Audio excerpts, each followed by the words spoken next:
ভাই কি জন্য আসছেন এখানে? আসসালামু আলাইকুম। আমি আসছি হচ্ছে যে সর্বপ্রথম আমার মেয়ে 6 মাস থাকা অবস্থায় মানে গর্ভবতী অবস্থায় থাকা অবস্থায় মানে মেয়েটা মানে খুবই অবস্থা খারাপ ছিল মানে আমার ওয়াইফের।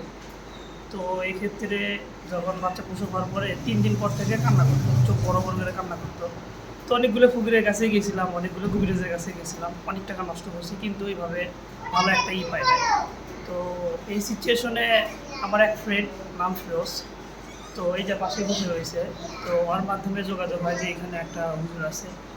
তো ওনার কাছে আসলাম, আসার পরে ওনার নামটা একটু বলবেন? আহ, এই হুজুর যে এখানে, ওনার নাম রিজাউল হুজুর না? হ্যাঁ, রিজাউল হুজুর। হুজুরের কাছে আসলাম, আসার পরে বললাম যে এরকম এরকম আমার প্রবলেম। হুজুর আমাকে গ্যারান্টি দিল যে এখান থেকে বাচ্চা ভালো করে নিয়ে যাবেন। তো আলহামদুলিল্লাহ আসার পরে হ্যাঁ, আমার বাচ্চা ওই ওই দিন থেকেই সুস্থ ছিল। মাঝখানে একদিন অবশ্যই কান্নাকাটি করতে পড়ার একদিন নিয়ে আসার পরে এখন এতটাই সুস্থ, এখন সে মানে বিন্দু পরিমাণও আর কোনো ভয় বা এগুলোতে কান্নাকাটি করে না। এই আর কি। তো আলহামদুলিল্লাহ আল্লাহ তালা এর মাধ্যমে শিফা দিছে। আর পাশাপাশি তারপরে আমার শাশুড়ি প্রায় অনেক দিন যাবত এই প্রবলেম ভুক্তভোগী, মানে এই জিন বা এগুলো। তো আল্লাহ চাইলে কিছু হয়তো একটু শিফা দিছে, এখন আরও কিছু প্রবলেম আছে যেগুলো সলভ করার জন্য আসছে কি আসা। ঠিক আছে, থ্যাংক ইউ ভাই।